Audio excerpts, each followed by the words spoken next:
ایسی قوم کو آقا دیکھتے ہیں عالم برزخ میں کہ جو ایک دن زراعت کرتی ہے اور دوسرے دن کھیتی کاٹتی ہے، ایک دن بیج بوتی ہے اور دوسرے دن کھیتی کو کاٹتی ہے۔ جبکہ دنیا میں ہوتا یہ ہے کہ جب بیج بوتے ہیں تو 6 ماہ کے بعد فصل نکل کر تیار ہوتی ہے، لیکن ایک دن وہ بیج بو رہے ہیں اور دوسرے دن اس کو کاٹ رہے ہیں۔ کسان کرتا کیا ہے، کھیتی کاٹنے کے بعد مکمل طور پر اس کی جڑوں کو نکالتا ہے جلا کر، پھر اس کے بعد پھر دوبارہ بیج بویا جاتا ہے۔ تو جب انہوں نے پہلی بار بیج بویا تو اس کے بعد ان کو بیج بونے کی ضرورت نہیں پڑ رہی ہے، کھیتی کاٹتے ہیں پھر پلٹ کر دیکھتے ہیں تو پھر وہی فصل تیار ہو جاتی ہے۔ یہ حالت دیکھ کر آپ پوچھنے لگے جبریل یہ کون ہو گئے، کیا عمل ہے ان کا، کیا کیا انہوں نے؟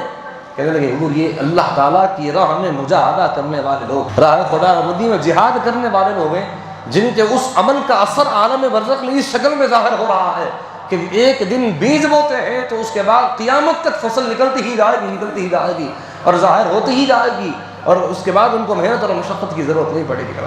اب مجاہدہ اگر انسان کرنا ہے تو کیسے کریں؟ تو حاضرین محترم، حدیث پاک میں آقا فرماتے ہیں کہ یہ جہاد تو ہر کوئی نہیں کر سکتا ہے، لیکن ایک ایسا جہاد ہے جس کو جہاد اکبر کہا گیا ہے، وہ اپنا نفس کے ساتھ جہاد کرنا ہے۔ انسان کا نفس جب برائی کی طرف لے جاتا ہے تو نفس کی اس بات کو ٹھوکر مار کر اچھائی کی طرف آنا، یہ نفس کے ساتھ جہاد کرنا ہے، اور یہ جہاد اللہ کی راہ میں تلواروں سے جہاد کرنے سے زیادہ اکبر کہا گیا ہے۔ محنت تو بظاہر اس میں ہوتی ہے، لیکن حقیقت میں اپنے نفس کی بات کو ٹال کر